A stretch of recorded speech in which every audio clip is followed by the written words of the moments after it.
la verdad que los ánimos pues, no están muy altos, ¿no? Pero intelectualmente, pues sí, tenemos indudablemente interés, mucho interés por escuchar esta entrevista que hoy nuestra compañera y periodista Inmaculada Jabato, que conocida, me imagino que por todos, ¿no? Gran profesional del periodismo, que ha sido líder en Canal Sur Radio durante muchos años con sus programas, pues acompaña a nuestro profesor Eduardo Álvarez Alonso, experto en el mundo tartesio. Nosotros pues tenemos un interés extremo en esta, llamémosle, civilización tartesia, motivada sencillamente por una obra de teatro. Miguel Romero Esteo escribió la obra Tarteso, que fue premiada por el Consejo de Europa en 1985 por su magnitud y por su propuesta, planteando que el inicio de la cultura europea bien pudiera estar en el sudoeste peninsular, y a partir de ahí vino una enorme curiosidad desde el punto de vista de la ficción, desde el punto de vista del teatro, ¿no? Pero a nosotros eso se nos quedaba chico y queríamos siempre pues, contrastar la ficción y la realidad científica. Y eso nos ha llevado durante estos 6 otoños Romero Esteo a organizar muchos actos en torno a todo este mundo de la historia antigua. Incluso hicimos un seminario sobre la arqueología del sonido, trayendo a los mejores profesionales que existen en España a este respecto, intentando averiguar cómo pudo ser la atmósfera sonora en aquella época, en toda la época de la protohistoria. Curiosidades que indudablemente despiertan pues, nuestra inquietud intelectual a este respecto. Y esto se enmarca, este 6º otoño Romero Esteo, que cada vez pues, lo dedicamos a una disciplina, tiene como punto motor el Congreso Internacional de Dramaturgia que se celebra los días 21, 22 y 23 de este mes de noviembre. Se va a realizar en la Escuela Superior de Arte Dramático y tiene presencia de investigadores de Polonia, Alemania, Francia, es decir, de diferentes universidades españolas, de investigadores de acá, y durante 3 días pues, van a estar, digamos, exponiendo las conclusiones de un trabajo que empezó en el 2022. Se hizo un seminario al respecto de las dramaturgias que se han ido perdiendo a lo largo del tiempo, de las autorías que se han ido perdiendo a lo largo del tiempo por diferentes motivos. Por motivos estéticos, por motivos comerciales, pero también por motivos políticos e ideológicos. Y todas esas pérdidas, pues, siempre son lamentables, o en la mayoría de los casos son lamentables. Entonces se está haciendo un esfuerzo para recuperar esas autorías. Mujeres, hombres que han escrito a lo largo del tiempo y que después, planteando situaciones e historias de muchísimo interés, pues quedan en el olvido. ¿Por qué no recuperarlas si hoy día nos pueden decir algo, si hoy día pueden ser útiles? Y ese es el esfuerzo del Congreso que se va a realizar esos días. Y en torno a las actividades del Congreso hay toda una serie de encuentros que vamos a realizar en este otoño. Ya empezamos el 23 de septiembre, ya nos queda la recta final en el mes de noviembre, pero hay un punto, digamos, que nos une, y es el que nos une hoy aquí todos, que es Tartesos. Y este tema de Tartesos está planteado en diferentes actos. Hoy tenemos esta entrevista, pero el día 11, el lunes que viene a las 7 de la tarde en el Ateneo, esta vez será en el Ateneo, el profesor Manuel Álvarez va a seguir dialogando con Inmaculada Jabato sobre este mismo tema. Cogerá el relevo del profesor Eduardo y entonces van a seguir hablando sobre este tema para entre los dos dar una visión lo más amplia posible. Y durante el Congreso hay diferentes actividades en torno también al mundo tarteso, porque hay una muy curiosa que nos llama mucho, digamos, la atención y el interés, y ya con esto finalizo, que vamos a reunir, hay un diálogo con dos profesores académicos, Carol Leger de la Universidad de Estrasburgo y Enrique Baena de nuestra universidad, ambos muy conocedores de la obra de Tartesos de Romero Esteo, van a dialogar. Pero es que después vamos a hacer un diálogo entre un filósofo, un excelente intelectual, don Juan Gavilán, que veo que nos acompaña hoy aquí, experto en la obra de Tarteso de Miguel, pero le vamos a invitar que haga un diálogo con un joven estudiante cordobés, pero de la Universidad de Salamanca, que se impactó al leer la obra Tartessos. Y vamos a confrontar estas dos perspectivas. Un filósofo y un joven estudiante que es ambos totalmente enamorados y apasionados de la obra Tartessos de Romero Esteo. Esto no acaba aquí, hay más actividades que os invito, porque he visto que se han agotado los programas que habíamos puesto de información. Podéis entrar en la página de miguelromeroesteo.es y ahí tenéis todo el programa detallado de actividades. Y yo no me voy a entretener ahora en deciros hay más cosas, pero sí hay algo también importante con lo que acabo, que es que hace muchos años dos compañeros, Luis Vera, ya fallecido, y Óscar Cornago, iniciaron la compleja labor de editar las obras completas de Romero Esteo. Consiguieron editar, con la editorial Tartessos, consiguieron publicar todas las comedias y se quedaron en el número 11, que correspondía ya al inicio de las tragedias, y el número 11 correspondió a la obra Tartessos. Ahora nosotros retomamos la colección, la biblioteca Romero Esteo, y el día 26, en el Centro Cultural MVA de Ollerías, de calle Ollerías, vamos a presentar la siguiente tragedia, que es Noras. Entonces, irá acompañada de una escenificación, de un fragmento. Pero retomamos la colección para que podáis llegar a conocer, ojalá lo consigamos, las 13 tragedias que Romero Esteo escribió sobre el mundo tartesio. Os dejo con Inmaculada Jabato y nuestro profesor. Muchísimas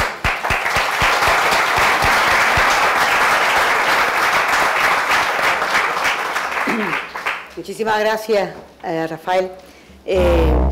La verdad es que cuando lo escuchaba pensaba que Miguel Romero Esteo, que tantas veces hemos leído que él mismo se quejaba de cómo su obra, ¿no?, era ninguneada y no puesta en valor por la oficialidad. Eso es cierto y sigue ocurriendo, pero a nivel popular, que él también se quejaba, hay que dar enhorabuena a la asociación por el trabajo que hace, porque cada año se esfuerzan porque el nombre de Miguel Romero Esteo, su obra, su legado, siga vivo, ¿no?, y siga interesando, y qué bonito escuchar que alguien tan joven, ¿no?, se enamore de su obra. Una obra que además, decía Rafa ahora, el Congreso, ¿se acopla esto? Apaga el tuyo, a favor, Eduardo.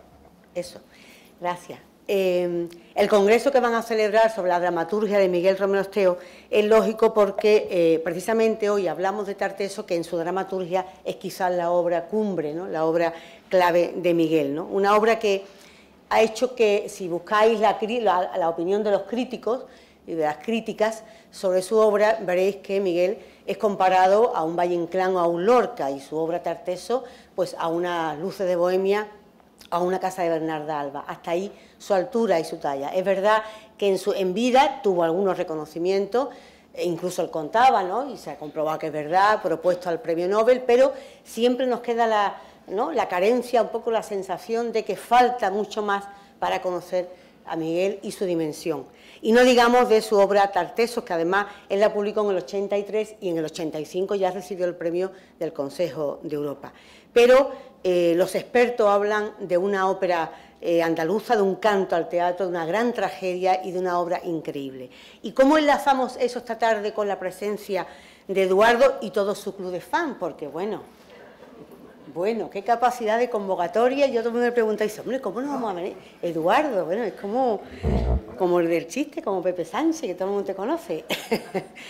Digo, ¿cómo lo enlazamos? Pues que si la obra de Miguel, entre sus muchas cualidades y calidades, se destaca su envergadura, una de las cosas que más se subrayan de Tartessos, la obra de Miguel Romero Esteo, es la visión exhaustiva, arqueológica, que Miguel hizo sobre la civilización Tartessos. Es decir, que sin ser el arqueólogo, porque Miguel, que yo sepa, era periodista, fue sociólogo y tal, pero no arqueólogo. Eduardo sí. Ahora nos dirá si conoce esa obra, hasta qué punto es verdad y es acertado ese criterio. Pero se hablaba de hasta qué punto fue capaz de reconstruir y de recomponer de manera absolutamente minuciosa, no ya la trastienda de la obra y la trascendencia, porque habla de temas universales, sino esa seriedad arqueológica que se exige de algo que intenta hablar del pasado. Eduardo, que es el entrevistado esta tarde, no una entrevista al uso, porque si no yo empezaría pues como donde estudiaste, como Juan y medio hace con los mayores, pues así. ¿Quiénes fueron tus padres que se dedicaron? No. Vamos a hablar de Tartesos porque aprovechándonos de la presencia y darnos las gracias por este lunes difícil, como decimos, vivimos tiempos difíciles, pero como dice nuestra Tecla Lumbreras, ¿no? El arte, la cultura es lo que nos redime de todo, ¿no? Y lo que da sentido a la vida. Entonces cuando nos perdemos, nos tambaleamos un poco, como estamos ahora todos tambaleados, con lo vulnerables que somos, pues la cultura un poco nos resetea, ¿no? Y digo que la entrevista pues va a girar, por supuesto, en torno a Tartesos. Eduardo García Alfonso, él es, para los que no le conozcan, los poquitos que no le conozcan, doctor en Historia por la Universidad de Málaga, arqueólogo también, y pertenece al cuerpo de conservadores de museos de la Junta de Andalucía. Él ha trabajado en la Delegación Territorial de Cultura y Patrimonio Histórico, en la Dirección General de Bienes Culturales en Sevilla, en el Museo de Cádiz, ha sido director del Conjunto Arqueológico de Baelo Claudia, en Tarifa, en Cádiz. En la actualidad es jefe del Departamento de Difusión del Museo de Málaga. Proyectos de investigación ha hecho cientos, quizás el que nos interesa, y hay un libro publicado sobre Tartesos, esta tarde sea ese, en la orilla de Tartesos, y ha codirigido pues, muchísimos proyectos de investigación en claves que tienen que ver no solo con Tartesos, sino también con las civilizaciones, con los fenicios, con los griegos, etcétera, etcétera. Miguel Romero Esteo, que por cierto tú le conociste, ¿no, Eduardo? Sí, lo conocí y fue profesor mío en la Universidad de Málaga. Fue un profesor atípico en todos los sentidos. Cuando has dicho que te recordaba Valle Inclán, creo que eres la persona que mejor lo ha definido. Sí. Porque era un auténtico Valle Inclán, dentro de ese ambiente académico, un tanto a veces encorsetado, ¿no? Y tuve la ocasión de disfrutar de Miguel Romero Esteo, Don Miguel, nosotros siempre decíamos Don Miguel, durante un curso entero en una historia de la literatura, que fue una historia de la literatura desde una visión que solamente Don Miguel podía dar. Perdona, se nos acoplan los micros. ¿Hay alguien de eso? Se va acoplando, ¿no?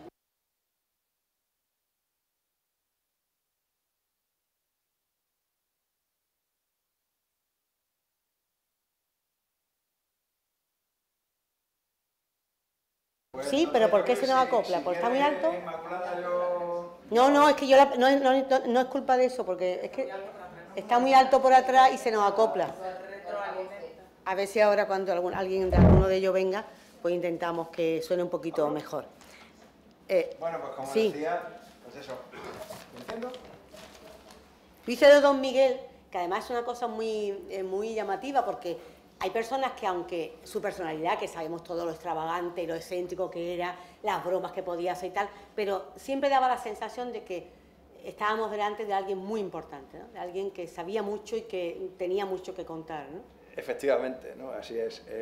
Miguel, pues cuando llegaba a clase, primero llegaba, yo lo recuerdo siempre con su bomber naranja y verde, ¿sí? Un tanto con ese aspecto un poco machadiano, ¿no? Que él tenía. Y bueno, pues la clase es que se pasaba la hora, bueno, entonces las clases eran de una hora, pues entre sus chistes, sus anécdotas, sus contenidos, su materia, y realmente que historia de la literatura en una carrera como historia, ¿no? Geografía Historia puede parecer, digamos, entre comillas, la típica María, ¿no? Esta asignatura que hay que aprobar porque tal, pero no tiene mayor interés, ¿no?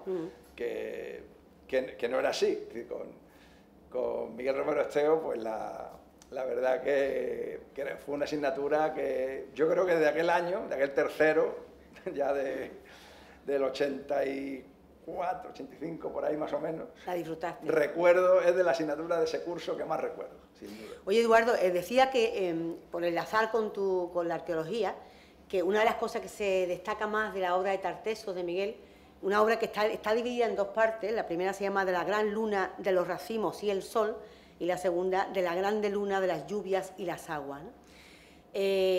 ¿Tú estás de acuerdo en que esa documentación, y la pregunta nos lleva un poco a empezar un poco a seguir la huella de esto, ¿no? En aquel momento, cuando Miguel Romero Esteo escribe Tarteso, ¿había tanto conocimiento de esa civilización como para que él lo haga también? En aquel momento no lo había, digamos, había mucha documentación, pero no era una documentación tan exhaustiva como la que tenemos hoy día. Es decir, Tartesos partía de una cierta idealización, ¿no?, de aquel momento claro, que Miguel bebía de toda la tradición literaria anterior, ¿no?, que en el caso de la historiografía española arrancaría desde el siglo XVI, desde el humanismo, ¿no?, es decir, de cuando los primeros humanistas empezaron a leer los textos clásicos y entonces hablaba de Tartesos, hablaba de reyes en Tartesos, hablaba de un sitio en el sur de la península ibérica que era una especie de Eldorado. Y entonces a partir de ahí arranca una tradición literaria amplísima, es decir, científico-histórica, y Miguel bebe de ahí, bebió de ahí, pero yo creo que Miguel va más allá. Es decir, no se quedó exclusivamente en hacer una ficción, ¿no? Hizo una ficción, pero yo creo que él fue una especie de émulo de Tolkien, ¿no? Es decir, un escritor tan absolutamente, digamos, glorificado, ¿no? Porque Tolkien se ha dicho que él construyó una mitología para Inglaterra. Pues Miguel, con Tartesos, construyó una mitología para Andalucía y para España. Es decir, se remontó a los arcanos más antiguos de nuestra historia para ofrecernos esa ficción literaria donde, como muy bien has comentado, no solamente se trata de emular ese Tarteso y de reconstruirlo y de recrearlo, ¿no?, que incluso llegó, emulando también al propio Tolkien, a hacer la lengua tartésica. Es decir, como Tolkien inventó el élfico y una serie de lenguas, ¿no?, totalmente ficticias, pues don Miguel, con lo poco que se sabía en aquel momento de la lengua tartésica, ¿no?, ahora los filólogos prefieren decirle lengua meridional, pues hizo una recreación de esa lengua, cómo podría sonar. Entonces construyó toda una mitología. Y yo creo que no se queda en un mero autor de ficción histórica, sino que va mucho más allá. Pues yo creo que es el punto de vista más importante, más interesante, porque tú que eres historiador y arqueólogo, que eso es datos, ciencia y todo contrastado y todo, que hables de ficción, pero una ficción creíble, una ficción que se sostiene, tal, eso me parece que es brutal, ¿no?, y que realmente le da el mérito que él tiene, ¿no? ¿Tarteso o Tartesos en plural? Se admiten las dos, ¿no?, como diría, ¿no?, como diría el diccionario de la RAE, ¿no?, se admiten las íbero o ibero, es decir, Tartesos o Tarteso. Bueno, en realidad Tartesos con doble S y acabado en S es una transcripción directa del griego, ¿no?, es decir, del topónimo que usan las fuentes griegas. Y el Tartesos, digamos, era una castellanización, una españolización de la palabra, porque en nuestro idioma, pues ninguna palabra, muy raro que una palabra en singular masculino acabe en S, ¿no?, cosa que en griego es lo normal. ¿Tú cómo lo dices? Yo soy más de Tartesos, porque yo soy más de la rama helenista, y entonces, bueno, es un topónimo que de alguna manera, pues, está consagrado en las fuentes griegas, ¿no?, pero bueno, pero que se admiten las dos. El descubrimiento, tú hablabas antes, ya cuando Miguel Romero Esteo escribe Tarteso, ya había literatura sobre el tema y tal, pero hay un momento en que empieza a conocerse Tarteso como un descubrimiento. ¿Cuál es ese momento, Eduardo? Bueno, ese momento es, sin duda, el año 1956, perdón, 59, que es cuando se descubre el tesoro del Carambol. Es decir, en ese momento, digamos, Tartesos adquiere una consistencia material, porque hasta aquel momento hay que recordar la obra del profesor Schulten, ¿no?, un investigador alemán, que era un émulo de Schliemann, es decir, él seguía un poco esa trayectoria de Schliemann, de haber descubierto Troya, las tumbas reales de Micenas. Pues Adolf Schulten, ¿no?, en la Alemania de principios de siglo, ¿no?, en esa Alemania momentos previos a la Primera Guerra Mundial y después el periodo de entreguerras, él también quiere descubrir algo importante. Viene aquí y dice que ha descubierto Numancia. Bueno, que Numancia ya la habían descubierto algunos eruditos ya sorianos y españoles, por ejemplo el Marqués de Cerralbo ya habían dicho en dónde estaba Numancia. Y viendo que eso no daba mucho juego, pues se vino al sur.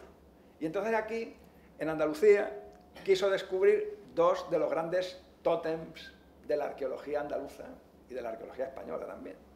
Es decir, uno es Mainaque, es decir, que la tendríamos ubicada aquí en la costa malagueña como una colonia griega, ¿no? Que eso podríamos hablar mucho, ¿no? No es el tema. Y el segundo tótem, Tartesos.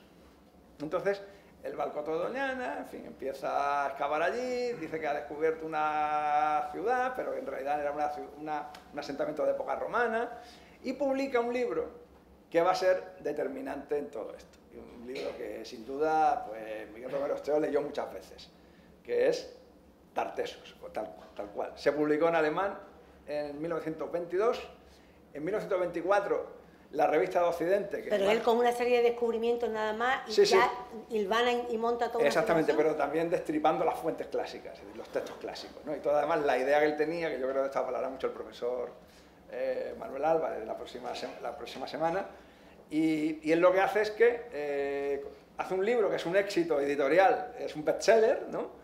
A los 2 años el libro está traducido al español, lo publica ni más ni menos que José Ortega y Gasset por fascículos en la revista de Occidente, ¿no? Y luego lo coge en la colección austral y todavía se sigue editando. Sin ir más lejos, hace unos días he visto que la editorial Almuzara, la que dirige Manuel Pimentel, ha vuelto a publicar el Tartesos de Schulten. Es decir, esa obra, digamos, condicionó toda la investigación europea y española sobre Tartesos. Y luego ya el descubrimiento del tesoro del Carambolo, pues fue lo que ya digo, pues esto adquiere consistencia material, ¿no? Es decir, hay una realidad arqueológica detrás de todo esto que dicen los textos clásicos. Y cuando tú dices que él lo que hace es aprovecharse un poco de lo que ya había anteriormente, en la antigüedad, por ejemplo, ¿de quién hablaba y de qué se hablaba de Tarteso? Porque ¿desde cuándo hay nociones de...? Sí, pues bueno, la noción de Tarteso empieza en el mismo momento en que los griegos, vamos a empezar por los griegos, ¿no? Por no irnos más atrás, que ahora nos iremos, en las fuentes más antiguas, al menos que se han conservado, aparece el topónimo. Y me quiero referir al padre de la historia, a Heródoto. En el siglo V a.C., Heródoto es el primer historiador griego. Ya habla de Tartesos. Ya habla de Tartesos. Y luego hay textos que pueden ser más antiguos, aunque luego están muy refritos, ¿no? por la tradición literaria, que también hablan de Tartesos, que puede ser del siglo VI a.C. Pero también el topónimo surgió el debate con la Biblia, ¿no?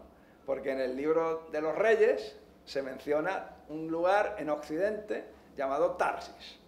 Entonces, claro, el estudio de los textos del Antiguo Testamento inmediatamente llevaron a los biblistas, ¿no? a los exégetas, ¿no? de los textos sagrados, a identificar esa Tarsis con Tartesos. Es decir, el mismo texto bíblico, pues este topónimo también puede ser el mismo al que se refieren las fuentes griegas.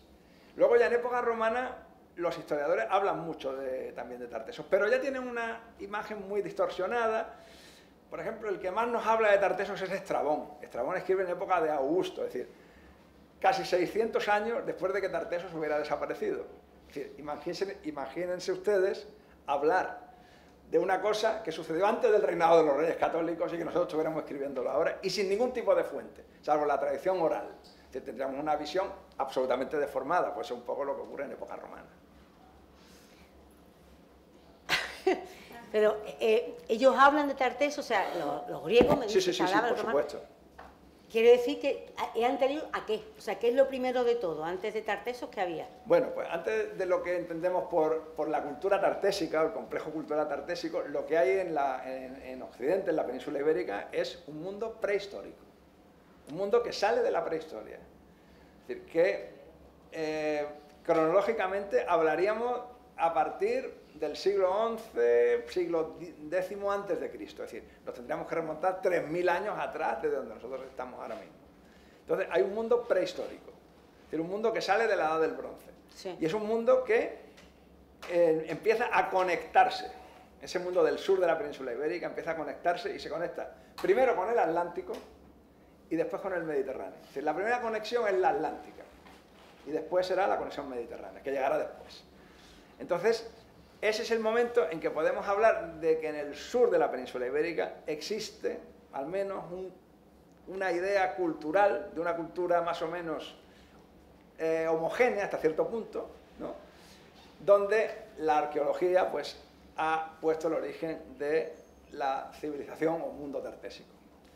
Claro, pero claro, esto luego va a tener un importante papel la llegada de los pueblos de Oriente, fundamentalmente los fenicios. Porque los tartesos se forman con la gente que está allí o con algún pueblo o pueblos que vienen. Sí, vamos a ver, el grueso de la población... Ahora, en esto hay dos escuelas.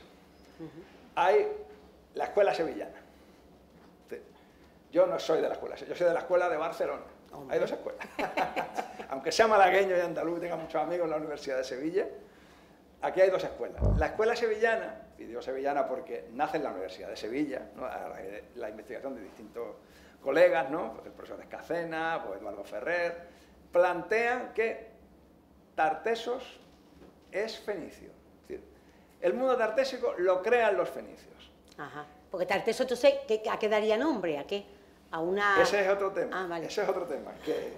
Porque está todo conectado. Qué nervio, ¿no? Es decir, está todo conectado. Una novela, como una... Sí, sí, es una auténtica... Una telenovela. Es una saga. Vale.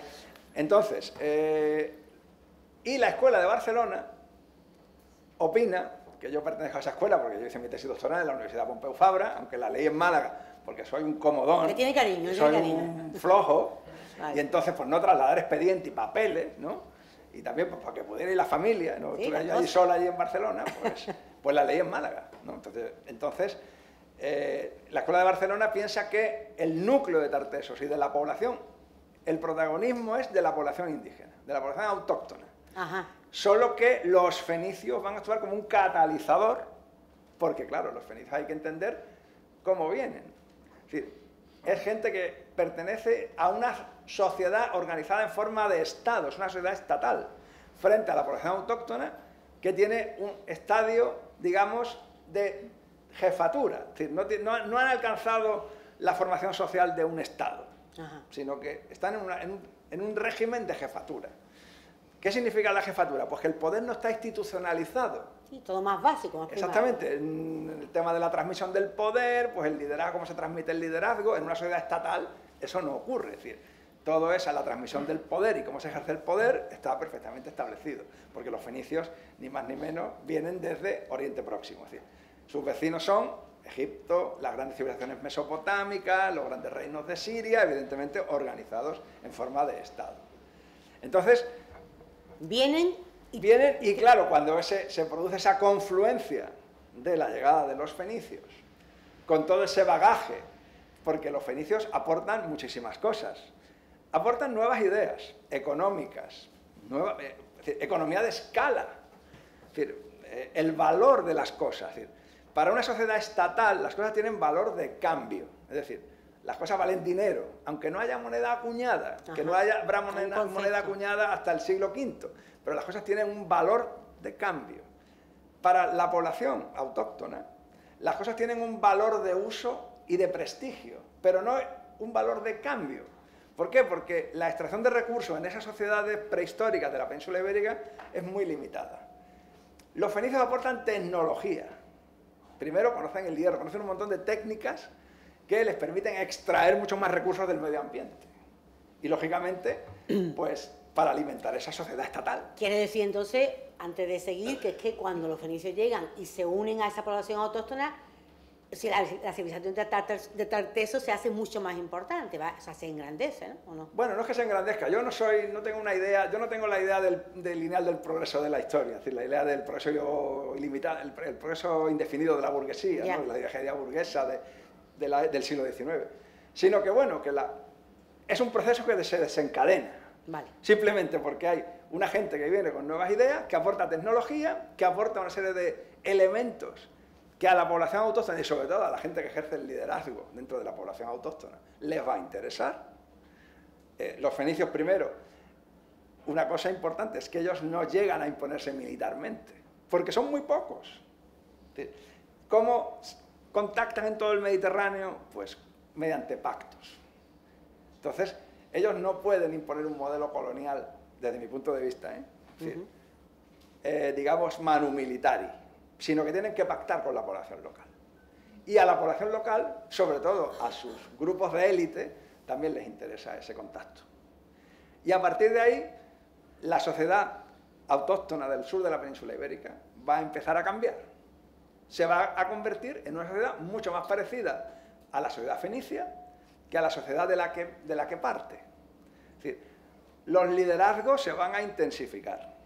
Va a haber una jerarquización mucho más intensa. Se van a absorber muchos elementos de la civilización fenicia, como puede ser la religión, la escritura y todo el aparataje tecnológico que tienen los fenicios. El hierro, la cerámica a torno, la navegación, esas ideas de economía de escala empiezan a aparecer en el momento en que, digamos, la propuesta fenicia triunfa.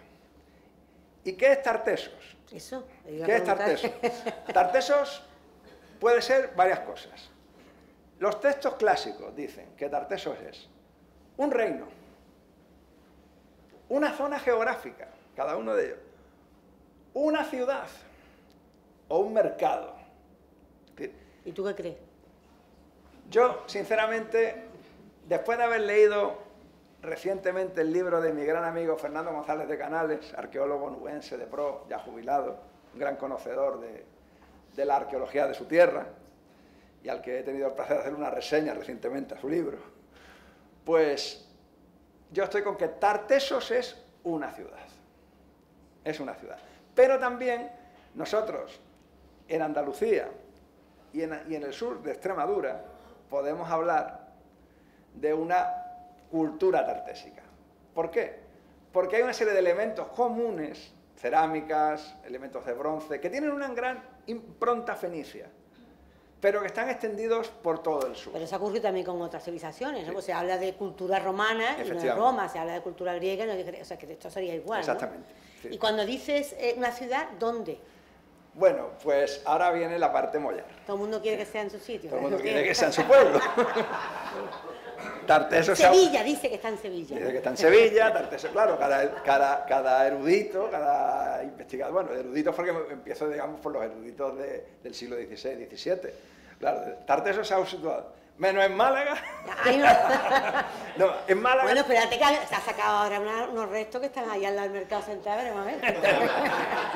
Lo mismo, salta la liebre y ahí tenemos Tartesos. En Málaga teníamos muy claro desde el principio que Málaga es fenicia. Entonces lo teníamos muy claro. Vale. Que nos quedamos fuera del debate enseguida. Vale. Entonces, Sevilla, Jerez de la Frontera, Huelva, Carmona, Cartagena, se ha dicho que era Tartesos. Bueno, Cartella, al lado de la bahía de Algeciras, en la bahía de unas ruinas que también se ha dicho que era Tartesos. Mi opinión personal, yo creo que lo que dicen los textos, que es lo único que tendríamos para intentar localizar Tartesos, y lo que aporta la arqueología, el sitio que tiene más probabilidades de ser la ciudad de Tartesos, o lo que los textos llaman Tartesos, es Huelva. Huelva, todo. Huelva, la ciudad de Huelva. La capital. La capital. Porque entonces no era muy grande, ¿no? Quiero decir bueno, la Huelva tartésica es una ciudad de 22 hectáreas. Es decir, Málaga, en ese momento, la Málaga fenicia tiene unas 6 hectáreas. Es decir, en el siglo VI a.C. Huelva en el siglo VI a.C. tiene 22 hectáreas. Es decir, es una ciudad bastante grande. Es una ciudad más grande que cuando Huelva fue designada capital de provincia. Es decir, era más grande en el siglo VI a.C. que en el siglo XIX. Pero claro, la pregunta, ante un arqueólogo, la pregunta tiene que ser, ya fuera parte de broma, mucho más rigurosa. Es decir, ¿por qué? ¿Qué dice la arqueología de que Huelva sea, como tú dices, sí, Tartesos, ¿no? Bueno, pues para llegar a esa conclusión, que es una conclusión, digamos, una hipótesis de trabajo, que en el sentido es coincidente, porque hay que recurrir primero a los textos. Los textos dicen que Huelva, primero hay que identificar cuál es el río Tartesos, que el río Tartesos aparece citado en el poema Hora Marítima de Rufo Festo Avieno, que es un cónsul, un tradicionalista, que cuando Roma se estaba ya convirtiendo al cristianismo, pues hay un sector de la oligarquía romana, digamos, que rechaza, digamos, las nuevas ideas que están llegando y se recrea en el pasado romano. Entonces, Avieno es un señor, es un cónsul, es cónsul, el que lleva al consulado, que redacta una obra que se llama Hora Marítima, Costas Marinas, ¿no?, que describe un hipotético viaje desde Lisboa a Marsella, costeando toda la península. y él dice que bebe de fuentes antiguas. Y en parte puede ser cierto, aunque está muy criticado porque, bueno, esto es un refrito ya del siglo IV después de Cristo, esto es una cosa ya tal. Pero, sin embargo, la toponimia que maneja Avieno es una toponimia muy, muy antigua, que no aparece en otras fuentes. O que si aparece, aparece de forma muy parcial. Entonces, Avieno habla del río Tartesos, que siempre tradicionalmente se ha querido identificar con el Guadalquivir, ¿no? Pero hay un dato que para mí, para otros investigadores que, digamos, piensan como yo, es determinante. Y es que dice que el río Tartesos arrastra partículas metálicas que llegan hasta las murallas de la ciudad. El único río de la península ibérica que naturalmente arrastra partículas metálicas en sus aguas es el Tinto. Por tanto, lo más probable es que el río Tartesos sea el Tinto. Pudiera ser. Otro dato.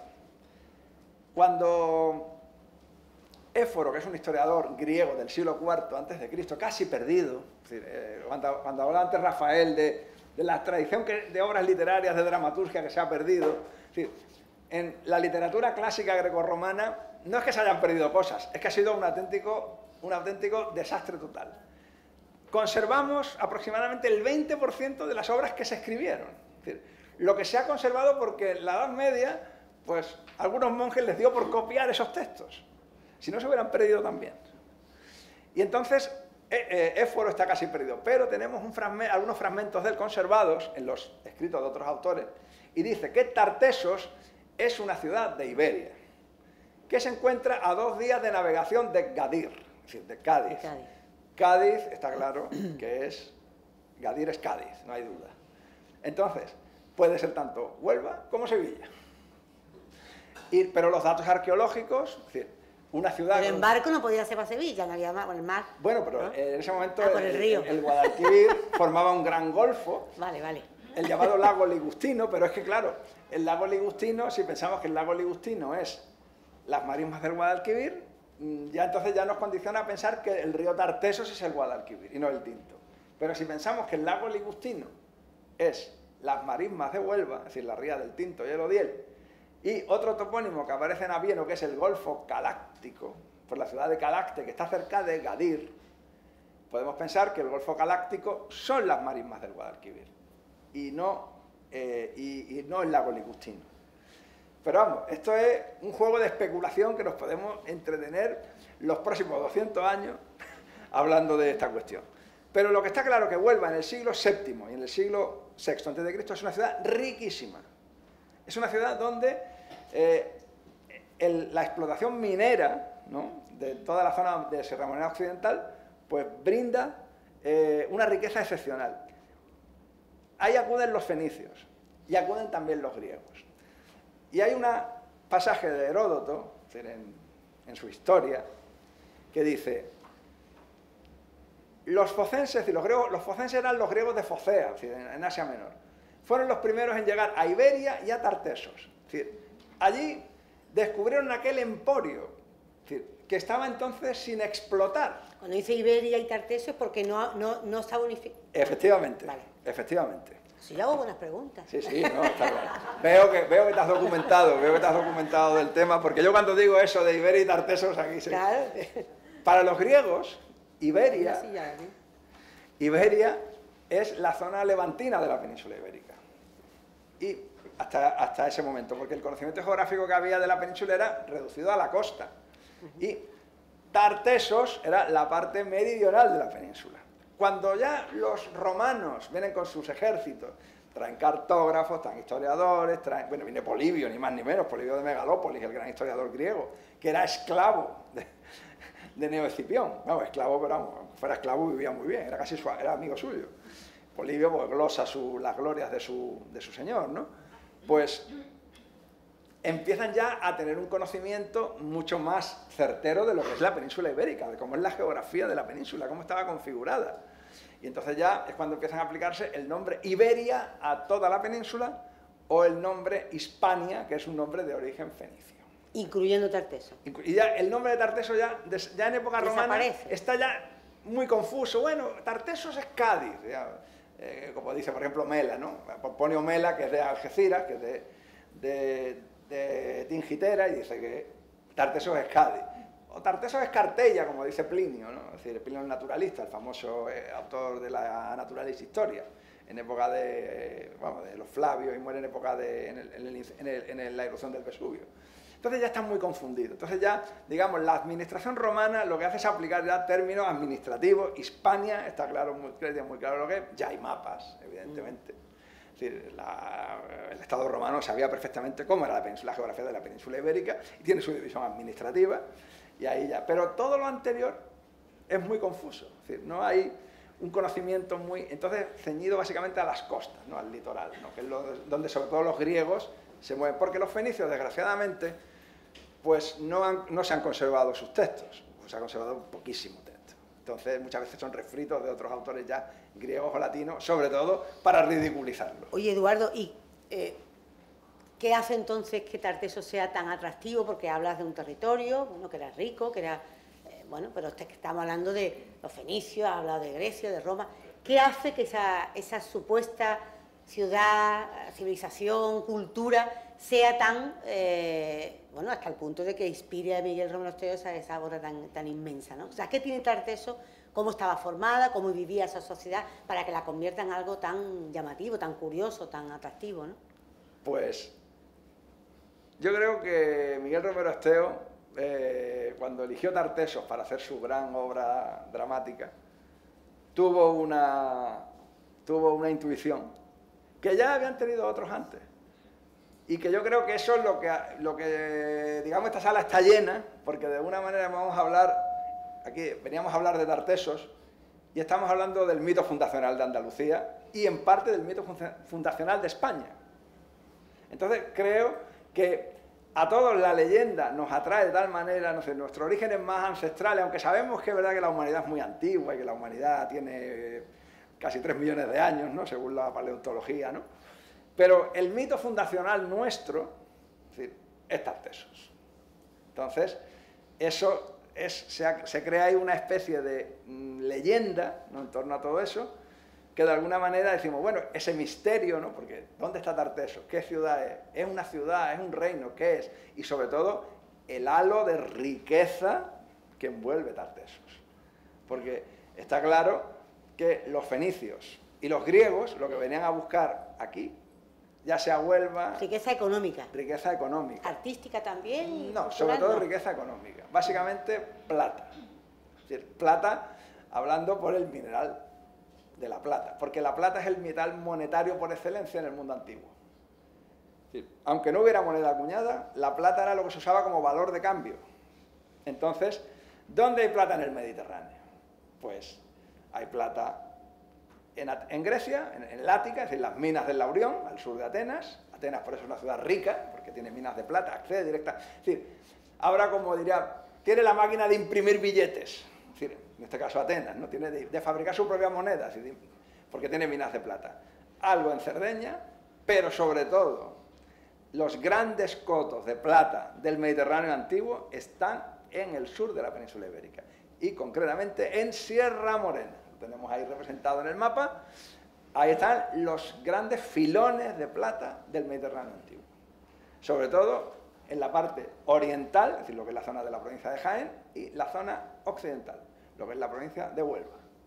¿Y vienen con actitud, o sea, vienen a expoliar, a lucrarse de esa riqueza o no? A convivir, tú decías antes, no vienen, ningún pueblo vino con ánimo de, ¿no?, de colonizarlo, sino de estar con ellos. ¿Cómo se hace eso? Bueno, eso, evidentemente, el objetivo que mueve a esta gente es la riqueza. Es decir, es conseguir esa plata para canalizarla hacia Oriente, hacia los grandes mercados, donde están las grandes ciudades, es decir, donde está moviéndose la economía. Esto es un mundo absolutamente periférico del Mediterráneo oriental. Entonces ellos vienen aquí, pero claro, para conseguir esa riqueza tienen que aportar cosas. Los indígenas no van a trabajar gratis en las minas para los fenicios, sino que trabajarán porque sus líderes, digamos, sus oligarcas, de alguna manera, pues también les compensan de alguna manera. Entonces, los fenicios eran muy pocos, necesitaban esa mano de obra para trabajar y explotar las minas, y al mismo tiempo transformar el mineral. Es decir, los fenicios están aquí, digamos, como una especie de entidad que controla el comercio exterior. Es decir, y ellos canalizan esa riqueza, la llevan a Oriente y aquí traen otras cosas. Eso solamente podía funcionar mediante una política de colaboración y de pactos. Nunca podría funcionar Manu Militari.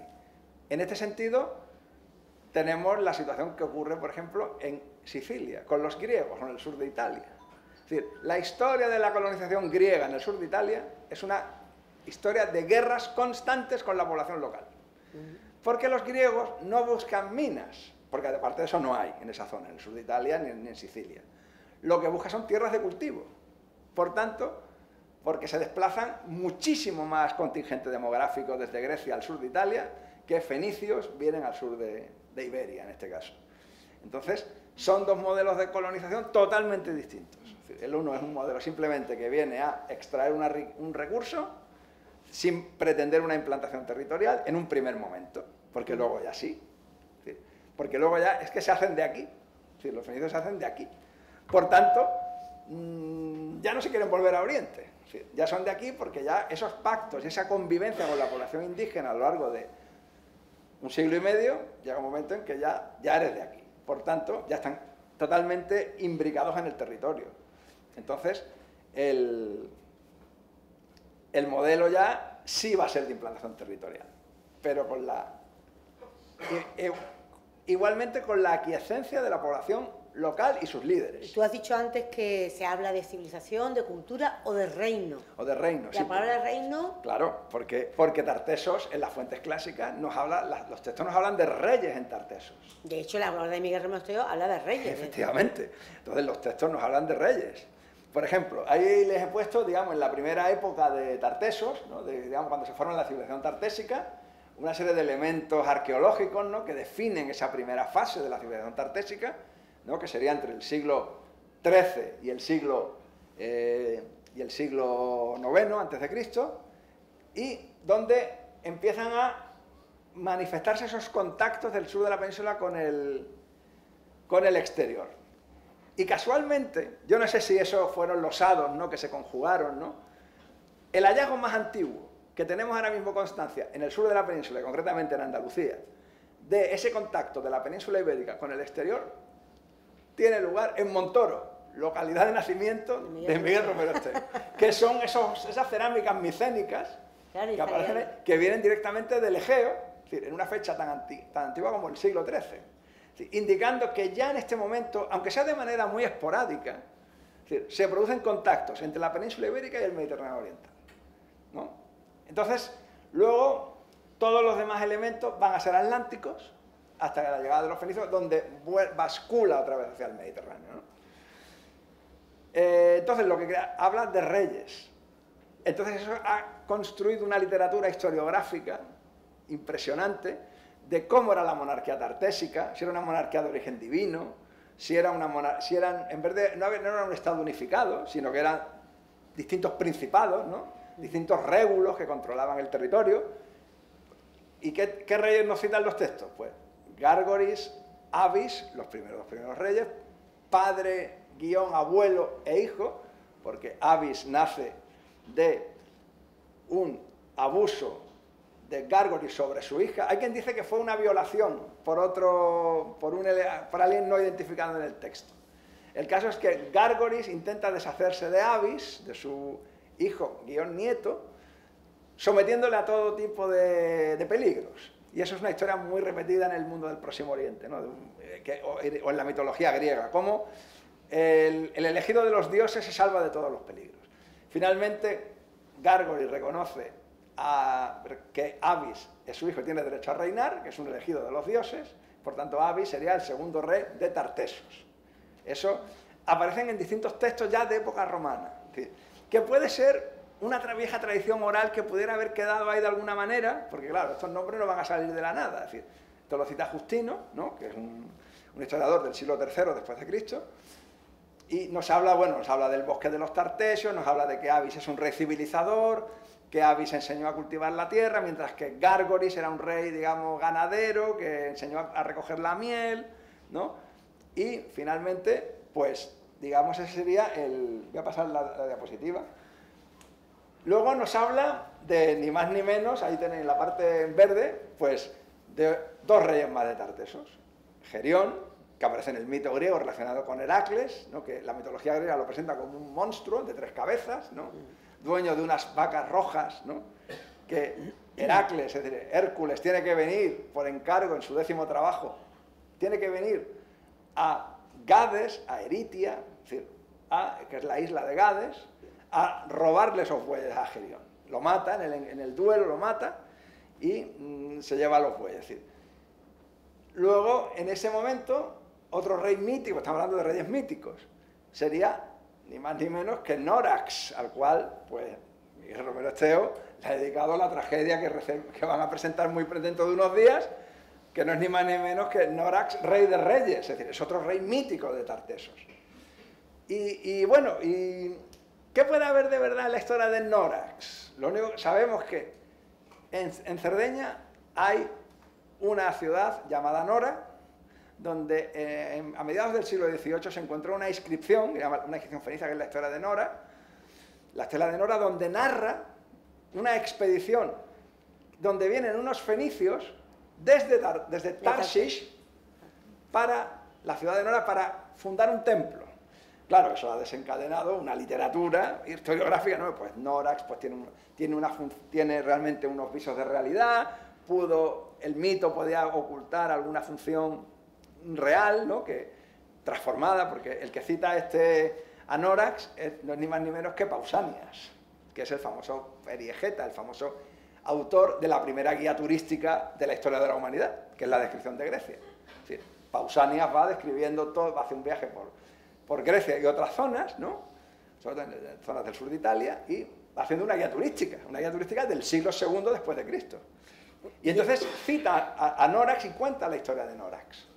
Y luego aparece esta inscripción en Cerdeña, con lo cual ya imagínense, los arqueólogos ya es como si le hubiera tocado la lotería. Y finalmente, el último rey que conocemos es Argantonio, que es citado ya directamente por Heródoto, es decir, es como un historiador ya serio, que es el rey que se encuentran los griegos de Focea cuando llegan a Tartesos y que los acoge extraordinariamente bien. Entonces esos son los 5 reyes que conocemos. ¿Qué ha pasado con este mito fundacional? Porque estamos hablando de un mito fundacional. Pues los historiadores, a partir sobre todo del siglo XV, ¿no? Partiendo ni más ni menos que de Antonio de Nebrija, ¿no? Partiendo de Ambrosio de Morales, que era el cronista oficial de Carlos V, de Carlos I, remonta el origen de la monarquía española, es decir, a Gárgoris, Avis, Gerión, Nórax, Argantonio, y de ahí se inventaron algunos reyes porque los reinados no cuajaban muy bien, un rey hispano, tal. Eso son invenciones de los autores, sobre todo de la época del siglo XV y del siglo XVI, y para, digamos, el derecho que tenían los 2 trastámaras, es decir, Fernando e Isabel, a reinar, y por tanto la monarquía española, ¿no? O hispánica en aquel momento, la unión de las 2 coronas de Castilla y Aragón, era la más antigua del mundo. Y se remontaba, ni más ni menos, que casi un poquillo después de que acabase el diluvio universal. No, eso es así. Eso da pedigrí. Eso da pedigrí y sobre todo es una cosa que a efectos propagandísticos para la corona española, pues era y después de los ingleses, que ellos son antiguos. Claro, si nosotros venimos desde Gárgoris. Bueno, y eso por arriba, ¿no? En la punta de la pirámide. Y por abajo, ¿cómo era la gente? ¿Cómo vivía? ¿Qué estructura? ¿Se sabe algo de cómo era la vida en Tartesos? Hombre, ahí tenemos que tirar un poco de la antropología. Es decir, la arqueología aporta, por ejemplo, cómo son las casas, qué objetos tienen. Es decir, hay muchos objetos de cerámica que normalmente hay una división muy fuerte, digamos, por estructura social. Es decir, hay objetos de lujo, objetos que son verdaderos dignos de príncipes, oro, el oro abunda en determinados conjuntos, y luego hay mucha cerámica que es, digamos, muy cotidiana, muy del día a día. Es una civilización, una cultura básicamente agrícola en la zona de la campiña del Guadalquivir, que es lo que conocemos, donde hay algunos núcleos importantes, pequeñas ciudades, pues, que digamos que explotan un entorno agrícola de alrededor, y sobre todo la zona ya más próxima a Sierra Morena, la economía básicamente o ganadera o la explotación de los minerales. Entonces, bueno, la vida no, sobre todo en las zonas mineras, no era demasiado buena. ¿En qué sentido? Pues, por ejemplo, todas las emanaciones de los gases, en Huelva se han hecho, las excavaciones que se han hecho en algunos sitios, por ejemplo, la tierra está contaminada. Pero no la tierra, porque Huelva tiene una cosa que Málaga, desgraciadamente, no tiene, ¿no? En ese sentido. Es decir, aquí para llegar a niveles del siglo VI a.C., tenemos que bajar en algunos casos 6 u 8 metros. Bueno, aquí está Alejandro, que conoce eso bastante bien, ¿no? Que es arqueólogo de la Gerencia de Urbanismo. Y en Huelva no. En Huelva bajamos 50 centímetros y ya estás excavando en el siglo VI a.C. Es decir, eso es un lujo asiático. ¿Por qué? Porque la historia de la ciudad de Huelva no ha sido muy diferente a la de Málaga. Huelva ha tenido periodos de ocupación muy intensos, lo que es la época tartésica, es decir, hasta el siglo VI, cuando a partir de en torno al 550 parece que todo esto colapsa, se viene abajo todo este sistema, y Málaga ha tenido una ocupación ininterrumpida. Es decir, entonces, bueno, son ciudades que se han hecho de manera muy diferente. Entonces, la tierra en Huelva, tierra del siglo VI, del siglo VII a.C., está contaminada con arsénico, está contaminada con elementos sulfurosos, es decir, de la masiva producción de plata y con plomo, muchísimo plomo. Porque para extraer plata, los antiguos necesitaban una gran cantidad de plomo, que era la tecnología que ellos tenían disponible. Entonces, bueno, pues parece que bueno, la vida no, evidentemente, como una sociedad preindustrial, pues claro. Y como organización social, es decir, familias, clanes, hombres, mujeres, ¿cómo se sabe? Bueno, lo que sabemos, sí, sabemos algunas cosas, pero vamos más que nada por modelos de tipo antropológico, es decir, con otras culturas similares. Primero, evidentemente hay una división social estricta porque tenemos tumbas, por ejemplo, en el caso de Huelva, tumbas lujosísimas, de gran riqueza, y luego tumbas muy pobres, es decir, hay una división social muy fuerte. Luego, la estructura, pues, evidentemente sería como la típica familia extensa mediterránea, es decir, propia de la era preindustrial, ¿no? Entonces, bueno, por esos modelos que te comento. Y luego, por ejemplo, con respecto al tema de las mujeres seguramente ejercían algunas posiciones de liderazgo. ¿En qué sentido?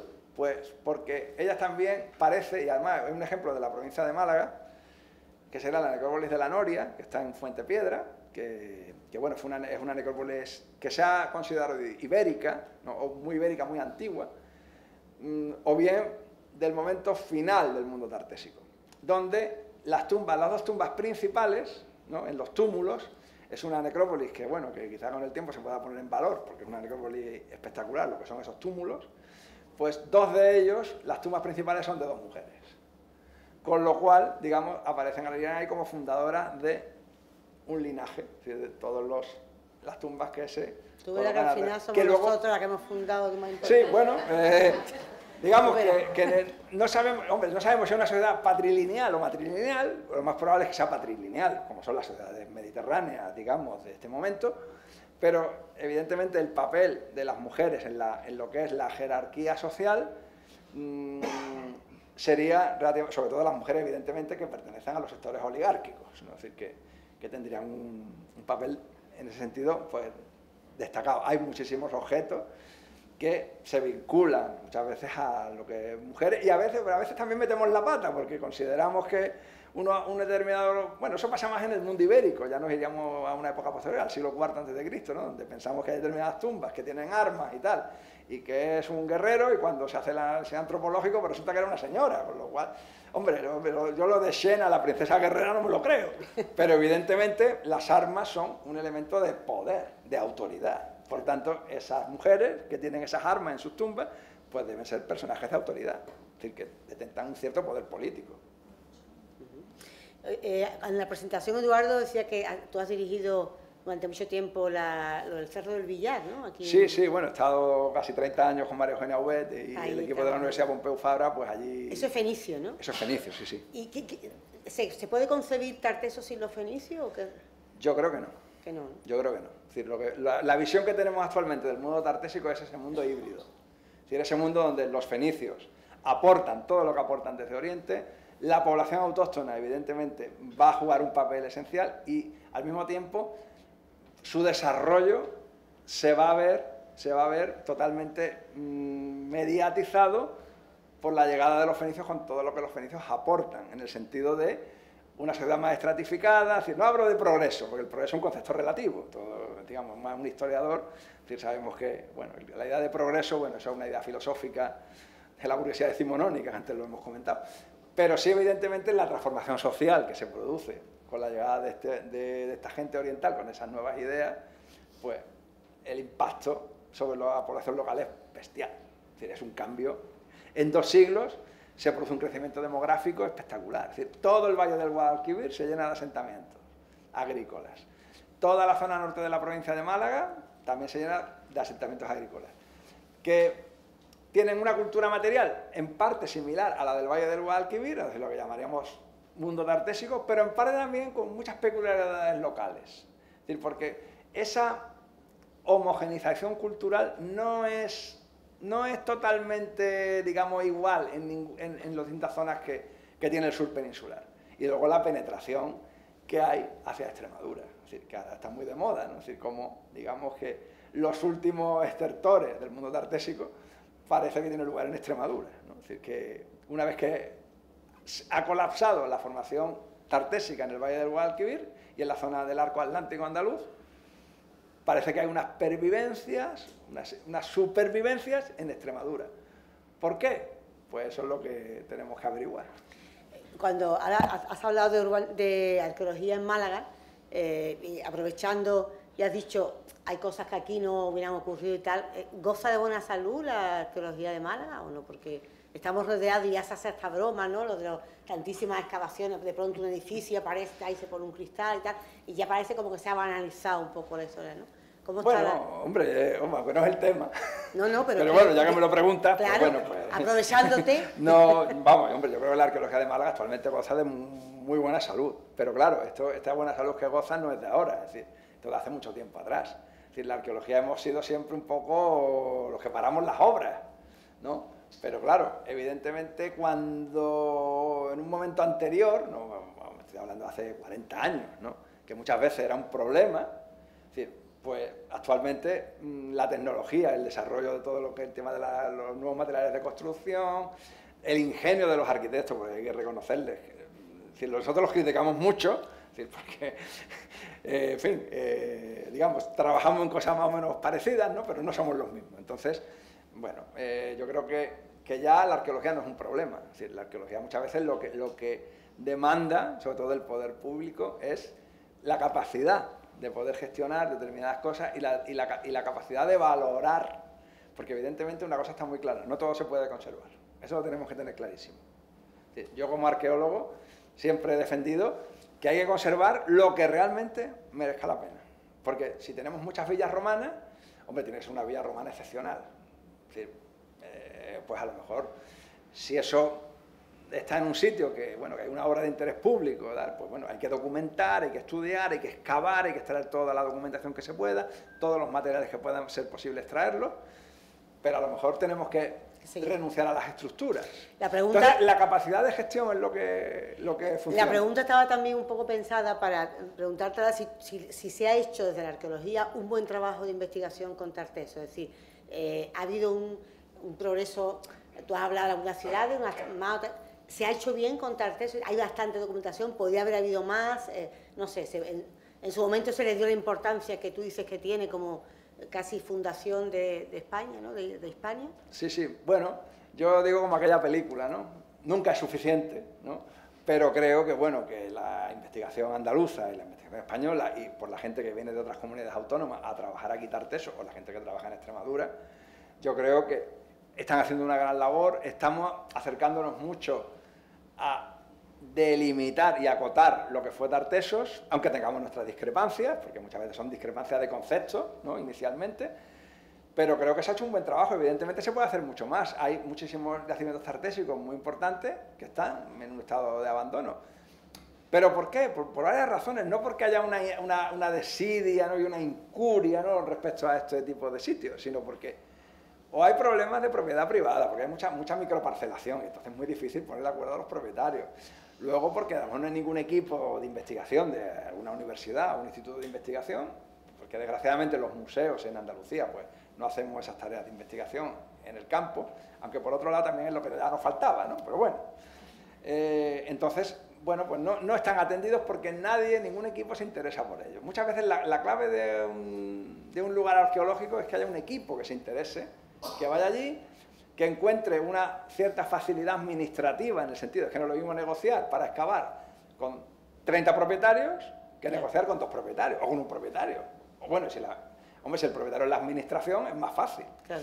Entonces, bueno... ¿Y en museos, Eduardo? La casuística es variadísima. Por ejemplo, tenemos un yacimiento que es el Carambolo, donde apareció el famosísimo tesoro, que dio lugar a la fundación de la arqueología tartésica como tal, aunque hay quien dice que el tesoro es fenicio, evidentemente la tecnología fenicia está presente en ese tesoro, y que es un yacimiento que es emblemático, digamos, de lo que es la arqueología andaluza, y que ahora mismo pues está totalmente desatendido. ¿Y está dónde? En Camas, provincia de Sevilla. En Camas. Pero porque el sitio tiene una problemática urbanística, una problemática de propiedades, una problemática de que se iba a hacer un hotel, que hubo que hacer unas permutas de terrenos porque los restos que aparecieron eran espectaculares, y claro, eso requiere una complejidad de gestión muy grande. Claro. Y de museos me preguntaba. Sí, que si había algún museo donde pudiéramos ver una buena representación de la cultura tartésica. Sí, hay varios museos en Andalucía, por supuesto. Primero, y en España. Primero, el primer museo, digamos, sería el de Huelva, el Museo Provincial de Huelva, es decir, el que yo tuve el honor de remodelar toda la sala de protohistoria. Para mí fue por encargo de mi consejería, ¿no? Hace ya años. Y luego tendríamos el Museo Arqueológico de Sevilla, ahora actualmente, afortunadamente ya, en un proceso de obra, ¿no? Y de reforma, que aunque está cerrado, ¿no? Pero bueno, que cuando se abra el proyecto, bueno, pues va a ser un gran proyecto. Y luego tenemos también otro museo, que será el Museo de Cádiz, ¿no? También, aunque es muy fenicio, pasa un poco lo mismo que en Málaga. En Málaga, pues evidentemente le hemos dado más importancia a lo que es el tema fenicio, que al tema probablemente indígena, del mundo local, ¿no? Tartésico, sobre todo en el norte de la provincia, priorizamos más el tema fenicio. Y luego, un museo de inexcusable visita es el Museo Arqueológico Nacional de Madrid, es decir, donde todos los hallazgos, digamos, desde los candelabros de Lebrija, pasando por todas las cerámicas que aportó en su día el Carambolo y tal, pues están allí. Es decir, entonces, o muchas cerámicas griegas también de Huelva también están allí, en el Museo Arqueológico Nacional, porque antes de hacerse la transferencia a las comunidades autónomas, pues determinados materiales, por lo que fuera, se ingresaban en el Museo Arqueológico Nacional. Entonces, sobre todo hallazgos antiguos, ¿no? Porque la arqueología tartésica ha ido aportando muchísimas cosas que han ido saliendo, y conforme iban saliendo, pues, pues esto tal, y hasta. Pero hasta que no llegó el tesoro del Carambolo no se estableció claramente el concepto arqueológico de Tartesos. Yo lo tengo agotado. Así que me gustaría, si os parece, pues sois muchos y muchas, si alguien quiere hacerle alguna pregunta a Eduardo, yo creo que seguro que habrá surgido también pues alguna duda más allá de las que me hayan podido surgir a mí durante la charla, pues podéis, ¿no? Eduardo, te puedes preguntar por supuesto. Lo que quiera, ¿no? Mira, ahí también le levanta la mano. ¿Con la? Perdón. No sé si se la voy a poder contestar. ¿Puede hablar un poquito más fuerte, por favor? La pregunta es más bien sobre la época de los mitos fundacionales, ¿no? Eso se considera un mito fundacional, y la figura típica de Gargori Avis o Gargori. ¿Se sabe o sabe si en algún momento, porque eso aparece en 1983, ¿no? La obra Tarteso. La obra de Schulten, no, aparece en... el drama, la tragedia. Sí, efectivamente. 1983, ¿no? Anteriormente hay dos obras que tratan ya de la mitología fundacional de la península ibérica. Una, la de Sánchez Dragó. Efectivamente. Gargori Javidi, que en mi opinión es un verdadero robo a un malagueño. Sí, he oído esa historia. Gargori Javidi, de Manuel Lázaro, que habla de una epopeya de la Constanza. Se puede pensar que es de 1965. Se puede pensar... Manuel Laza, perdona, ¿el farmacéutico? Sí, efectivamente. Vale. La familia Laza Palacio. La familia Laza Palacio, de la actual del Tesoro. Sí. Exactamente, pues sí. Manuel, su nombre fue profesor de San Agustín. Sí. El mejor latinista que ha tenido Málaga. Quizá un nombre un poco olvidado. Entonces, ¿se puede pensar que Romero Echao viera esa obra anterior? Es posible. Hombre, La de Gárgoris y Avidis, hombre, yo creo que eso fue un bestseller, ¿no? Porque yo creo que incluso todavía se sigue editando. Y además, que bueno, que Sánchez de Aragón se equivoca, porque Avidis es genitivo, habría que haber dicho en nominativo, es decir, Avis. ¿No? He puesto yo ahí. ¿Perdón? Pone Avidis, sí, pero el texto, cuando uno va al texto de Justino, sí, Justino pone Avis. Es decir, que lo que pasa es que Avidis quizás sonaba mejor. ¿Los nombres propios se declinan? Hombre, en castellano la tendencia es, si hay algún profesor de latín que me corrija, es a ponerlos en nominativo. Pero bueno, eso es una anécdota. Es una anécdota. Es decir, no vamos a entrar en las pormenores gramaticales. Vale, ¿no? Pero efectivamente es posible que Miguel Romero Esteo pudiera... Hombre, yo creo que Gárgoris y Avidis, sin duda... Lo conoció y además estaba entusiasmado. Sí, sí. Y nos lo predicaba a todos los que lo conocían. Sí, sí, sí. La obra de Dragón. Claro, claro. Sin duda. Pero vamos, la obra de Dragón, yo me he leído la parte dedicada al mundo antiguo y la verdad que me decepcionó en el sentido de que yo me esperaba de Gárgoris y Avis, me esperaba encontrarme más, pero vamos, prácticamente lo que hace es copiar a Justino, no hace nada, no aporta mucho más. Así que, pero vamos, lo que usted dice, que seguro, sin duda, vamos, evidentemente, claro. Lo sé personalmente. Sí, sí, sí. Quiero preguntar una cosilla que no me ha quedado muy clara, no sé si está ya confirmado. ¿En qué idioma hablaban los...? ¡Uy! Ha abierto usted la caja de los truenos. Bueno, pues... ¿Fenicio o hay vestigios? Bueno, ha dicho al Sí, principio, sí, ¿no?, sí. que Miguel Romero Esteo recrea la lengua supuesta tartesia. una lengua fenicia. Bueno, ahí le he puesto un signario, que es el signario de Espanca. Sí. ¿Qué lengua hablaba la población meridional de la península ibérica? Pues, desgraciadamente, en lo que es el territorio andaluz y parte del territorio extremeño, tenemos muy pocas inscripciones. Pero está claro que a través de la toponimia, de algunos nombres conservados en las fuentes clásicas o en inscripciones latinas, la lengua que hablaban era una lengua, digamos, parece que era no indoeuropea. No indoeuropea, es decir, que no está emparentada con el latín ni con el griego, es decir, por supuesto con el fenicio tampoco, porque el fenicio es una lengua semítica. Y actualmente los lingüistas, porque hay quien dice lengua tartésica, y luego cuando, digamos, Tartesos colapsa, porque el tema del colapso de Tartesos es también un tema apasionante, pues los lingüistas dicen que es la misma lengua que es la lengua turdetana, ¿no? Es decir, porque los textos clásicos citan ahí a los turdetanos como herederos de los tartesios. Los lingüistas, que en ese sentido son como más prudentes, pues hablan actualmente, en los últimos tiempos se habla de lengua meridional, como escritura meridional, lengua meridional, para expresar esa lengua. Pero desgraciadamente la mala suerte que hemos tenido... Sí, no, yo creo que el criterio no es ni tartésico ni turdetano, sino lengua meridional, que es presumiblemente la lengua que se hablaba entre los siglos octavo, séptimo, sexto, antes de Cristo, es la misma lengua que se habla luego en el siglo V, IV, porque no hay un cambio demográfico para que se hable otra lengua. Pero desgraciadamente tenemos poquísimas inscripciones. Y entonces en el signario de Espanca, que lo tenemos ahí, es un signario de una lengua posiblemente indoeuropea, es decir, que se habla en la zona oeste de Portugal, porque lo de la indoeuropeización es un problemón gordo. Porque todos hemos pensado siempre que la primera indoeuropeización vendría con las lenguas célticas que entran por el Pirineo, es decir, lengua céltica que evidentemente no habla toda la gente, sino puede ser una élite que hable esa lengua, y de alguna manera la población hablaría una lengua pre-indoeuropea, pero según los lingüistas, pues habría una fase anterior de indoeuropeización, que entonces le afectaría a toda la zona oeste y al sur de Portugal. Cuando una persona, y por eso hablamos del rol, de los roles que se juegan en la familia, muy importante para el tema de la lengua, porque cuando hablamos de lengua materna. Es decir, cuando los pactos entre fenicios y población local, que normalmente como ocurre en todo el mundo antiguo, se sellan mediante matrimonios, es decir, los hijos nacidos de ese matrimonio de alguna manera son población mixta. ¿Qué lengua hablan? Pues, la madre. Posiblemente la lengua materna. Pero claro, el rol cultural quizá es masculino. Por tanto, es gente bilingüe.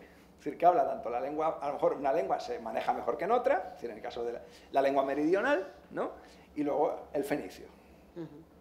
Pues las personas que diseñaron ese signario, pues debían de ser bilingües. ¿Y qué escritura utilizan? Pues la escritura que aportan, ¿quiénes? Los fenicios. Es decir, es una escritura fenicia.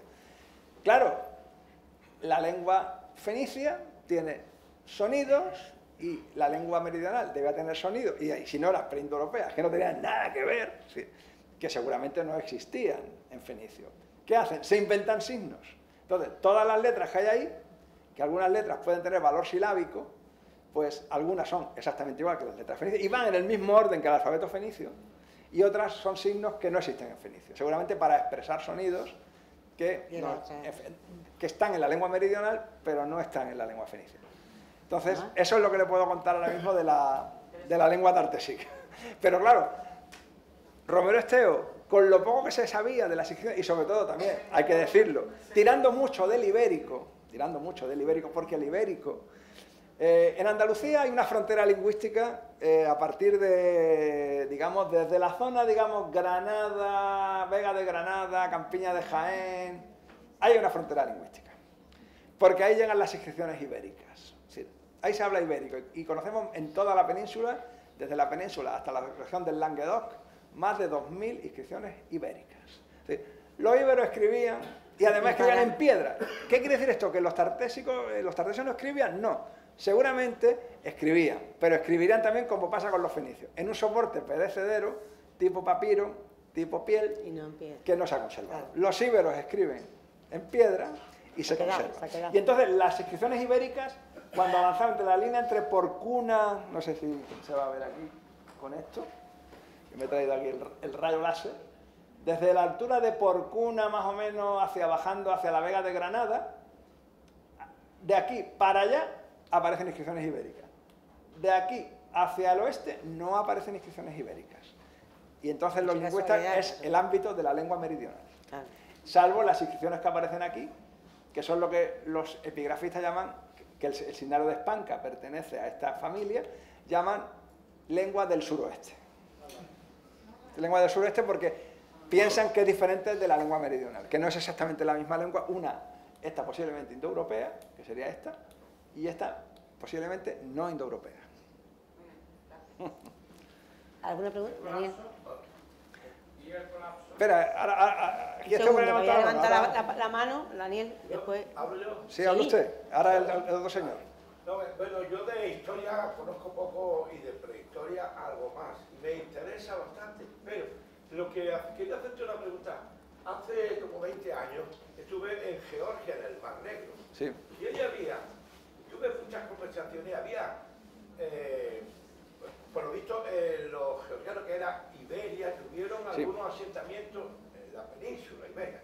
Y sobre el siglo V, le llamaban la Iberia occidental. ¿Hay alguna interacción entre los antiguos georgianos? Tuvieron muchos hilos, los tartesos, porque otra cosa que me comentaron que me llamó la atención pero no me pareció disparatada, es que había algunos lingüistas en Georgia que decían que el vasco, su origen era la lengua georgiana. Y la verdad es que los georgianos se parecen mucho a los vascos, son grandes, son jóvenes, a muerte. Las mujeres tienen que decir 41, 42.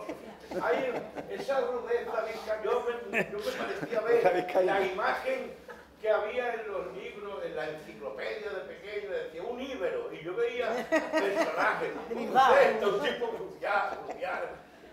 Sí, sí. ¿Hay alguna interacción o se conoce? En principio no. Es decir, no se conoce ninguna interacción. Lo que sí está claro que los griegos, hubo una zona del Cáucaso, lo que es la actual Georgia, que le llamaron también Iberia. Iberia, y a la Iberia... Y anduvieron por aquí. ¿Quiénes? Los del Cáucaso, los que llamaron Iberia, parece que no lo creo. En el siglo V antes de Cristo creo que hubo alguna cosa. No hay ninguna fuente que eso lo pueda corroborar. Lo único que pasa es que, claro, el problema es ¿qué significa la palabra Iberia en griego? Parece que el nombre Iberia alude a un topónimo, a un hidrónimo, a un topónimo fluvial. Los griegos lo helenizan todo. Y entonces pudiera ser que por una homonimia, es decir, sonara más o menos parecido, es como el tema de Mainake y Malaca. Yeah. Es decir, bueno, la tengo escrito, lo tengo publicado. Es por pura homonimia, los griegos pudieron llamar Iberia a la de aquí, Iberia a la de allí. Para evitar las confusiones, los historiadores ya de la época helenística distinguían perfectamente la Iberia de Occidente y la Iberia de Oriente, es decir, la Iberia del Cáucaso. Respecto al tema del vasco, bueno, el vasco actualmente, evidentemente, es una lengua no indoeuropea, es decir, eso está clarísimo, y claro, que pertenece a ese tronco de lenguas preindoeuropeas que se hablan en Europa prácticamente desde el Neolítico. Pero parece que el vasco, las supuestas similitudes con zonas del Cáucaso, parece que no hay muchas. Y lo que está ya cada vez más claro es que el vasco no es autóctono de la península ibérica, sino que viene de la zona de Aquitania. Es decir, los vascos son gente que migra desde la zona de Aquitania, es decir, lo que es Burdeos, lo que es la zona de Bear, lo que es la zona de Tarbes, de Po, toda esa zona, por la presión céltica de los galos, comienzan a penetrar, a infiltrarse a través de los Pirineos hacia la península ibérica. Por eso, digamos, es una lengua que en principio no tiene ningún contacto con las lenguas, que con este tipo de lenguas, como es la lengua meridional, que los lingüistas engloban con una palabra, un palabro, yo diría palabro, que en realidad es, bueno, es el afán de clasificación lingüística, lógicamente, que hablan de lenguas paleomediterráneas. Sí. Por cierto, ¿estos signos son fonéticos o ideográficos? No, esos signos son fonéticos. Fonéticos. Fonéticos, sí, sí. ¿Alguien ha levantado la mano? Sí, por allá ha levantado un señor la mano y también aquí. Y ser breves, por favor, sobre todo las respuestas. Sí, sí, muy breve. El colapso, hemos pasado por alto entrar en él. El colapso, sí. Significativo que desaparece y no sabemos muy bien por qué. Bueno, parece que ya lo vamos sabiendo. Hay dos teorías, o tres. Digamos que en el momento que se produce la crisis en el mundo fenicio, que hay quien dice que viene de Oriente, yo creo que no, yo creo que es una crisis endógena que se produce dentro del mundo fenicio de Occidente, que hace que al mismo tiempo también colapse el mundo tartésico. Otra hipótesis es que un tsunami, eso lo del profesor Manuel Álvarez ha trabajado ese tema de los tsunamis y tal, quizás les hable de eso el próximo día. Un tsunami parece que pudo arrasar la costa atlántica andaluza en el siglo VI a.C. y eso, de ese impacto la sociedad tartésica no se recuperó. Yo tampoco soy partidario de esa teoría del tsunami porque, bueno, eso puede afectar a la costa, pero el interior, porque no sigue funcionando esa sociedad. O es dentro de la provincia de Málaga, o en la zona del Mediterráneo andaluz, que esa sociedad sigue funcionando. No le afecta ese tsunami en principio. Yo creo que el problema es un problema básicamente de tecnología, es decir, del agotamiento de los sistemas económicos. Es decir, cuando llegan los fenicios en el siglo IX a.C. y a lo largo del siglo V, voy a ser muy breve, es decir, al implantar esa tecnología oriental absolutamente novedosa en nuestras latitudes, se genera un movimiento económico muy fuerte y un aumento de la demografía muy fuerte, que la arqueología lo tiene perfectamente detectado.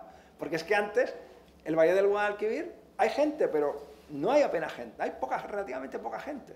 Y cuando en el siglo VII está todo lleno de asentamientos, que se mantienen durante el VI y en el siglo V desaparecen todos. La gente se encastilla, se mete en las fortificaciones. Y a partir de ahí nace el mundo ibérico turdetano, cuyo modelo no va a ser un territorio agrícola más o menos amplio, sino el modelo de ciudad fortificada. ¿Por qué ocurre eso? Pues porque probablemente esa tecnología que habían aportado los fenicios, esos nuevos cultivos, es decir, es que nosotros nos comemos un huevo frito porque los fenicios traen las gallinas a Occidente, es decir, es que no hay gallinas antes en la península ibérica, es decir, y muchísimas cosas, muchísimos nuevos cultivos y nueva tecnología. Eso se agota y al agotarse el modelo colapsa. Solamente hay dos maneras. Cuando tú tienes un modelo tecnológico, eso históricamente lo tenemos muy estudiado, solamente hay dos maneras de aumentar, digamos, la economía de escala. O aumentas tu territorio, es decir, mediante la guerra, si se lo quitas a tu adversario, o bien implementas nueva tecnología para poder mantener los recursos, digamos, en un nivel óptimo para que la sociedad se pueda sostener. Yo soy más de esa hipótesis que de la hipótesis del tsunami o del colapso del mundo fenicio oriental, tal. Por aquí había levantado la mano. Lo que decir antes es que era relacionado con lo del vasco, que ya has contado tú casi todo. Romero Esteo también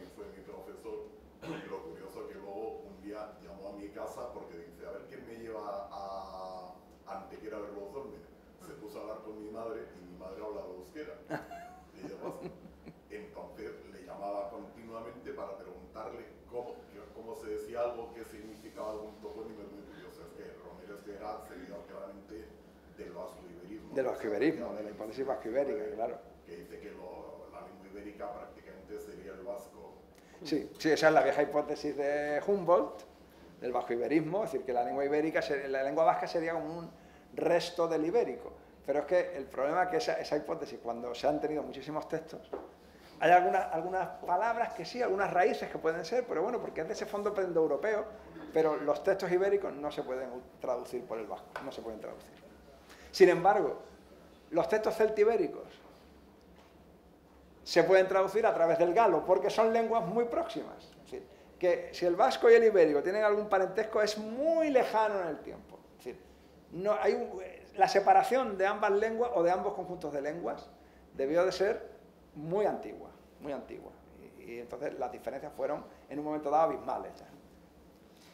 ¿Alguna pregunta más? ¿Sí? Me gustaría contar una anécdota muy bonita. Yo tuve la suerte de conocer y ser amigo de Miguel Romero a comienzos de los 80, lo conocí. Yo era estudiante de Fisher y a él le encantaba hablar de temas científicos, mucho más que de teatro, de literatura. Me acuerdo que hablábamos de la precesión de los equinoccios, el movimiento del eje de la Tierra, cómo cambiaría los climas. Bueno, y un día me dice, mira, Daniel, cuando voy en avión me encanta ir mirando por la ventanilla porque ese mosaico de colores puedo adivinar asentamientos, culturas prehistóricas. Dicho por otra persona diría, este tío está demente, pero no, lo decía con el sentido de que siempre la división, el uso del terreno va quedando siempre algo escrito. Y él aseguraba, y yo me lo creo perfectamente. Sí. Además, lo mejor que tenía es que no dejaba hablar a nadie, solo hablaba él. Porque la que más. Esto es la subraje, porque era mejor. Está calladito porque no dejaba hablar. Y a las mujeres menos. Yo digo porque hoy en día estaría muy mal visto, porque era un poquito misógino. Aquella sí la dejaba hablar. Pero eso era por respeto, Tecla. Pero yo creo que lo habéis conocido, sabéis que lo que digo. Sí. No, sí, es cierto, que es verdad que desde la arqueología aérea es fundamental, vamos, que eso... Pero yo creo que él no, sobre estas cosas ha escrito poco, porque él era más de una cultura oral. Sí, por supuesto. Pues aprovechamos entonces... Como dice Alejandro, como comenta aquí el amigo Alejandro, pues es verdad, llamaba a su madre para preguntar cómo se dice esto en euskera. Aprovechamos esa... Sí, por aquí querían hablar también. Aprovechamos... Paco, ¿tú querías decir algo? No. Esa anécdota tan simpática de Daniel para recordar de nuevo a Miguel Romero Esteo, que es quien inspira todo esto y todas estas cosas, para dar las gracias a Daniel, que nos vamos.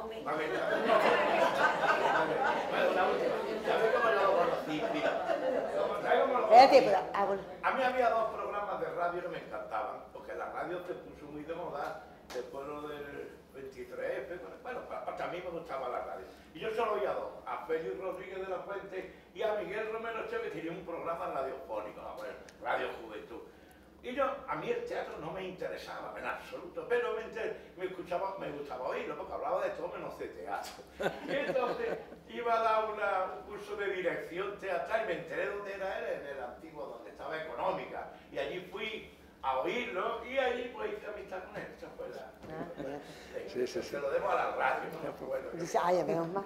Bueno, que eso, que digo que aprovechamos para recordarlo de nuevo, dar las gracias en nombre de la asociación y de todos y todas los que hemos pasado un rato delicioso. Eduardo, gracias. Muchas gracias, gracias por venir, porque además una tarde de lunes tiene mérito, venir aquí a porque no, es muy difícil saber, es a lo mejor más fácil por cuestión de estudiar, pero saber contarlo, transmitirlo y darle eso sentido es para darte enhorabuena. Muchas gracias, Inmaculada. Así que muchísimas gracias a todos y a todas. Y nos vemos mañana.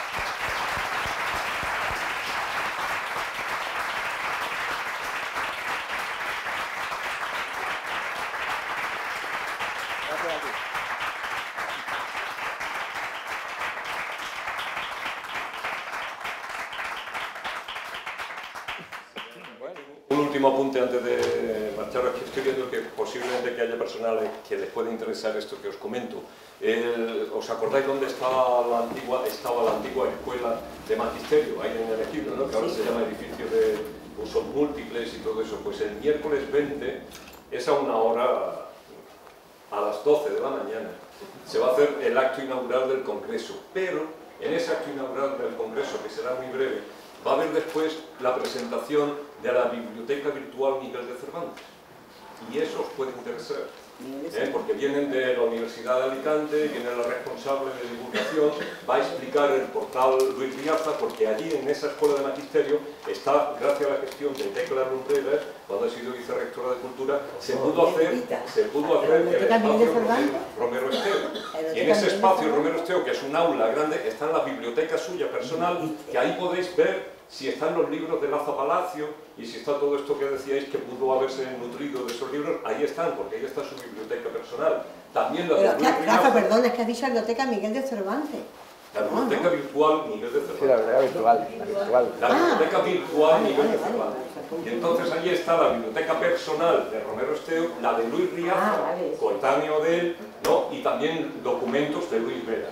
Entonces, Riaza y Romero Esteo eran de la misma cuerda, y Luis Vera fue el director que montaba las obras de Romero Esteo y de Riaza. Por lo tanto, allí hay un centro de estudio interesante que se va a convertir, esperemos, en un buen centro de investigación al respecto de todo ese movimiento que se llamó de alguna manera el teatro maldito. Bueno, a lo que voy. Ese día, a las 12, se presenta la biblioteca virtual y, como sabéis, es un portal web. Y entonces ahí en ese portal web podéis estar los que escribís y todo esto, y puede estar vuestros libros, vuestros textos, pueden estar allí protegidos, guardados y se pueden divulgar. Por lo tanto, puede ser de interés. Por eso lo quería decir, y perdón por cortaros un poco ya la salida. Muchísimas gracias por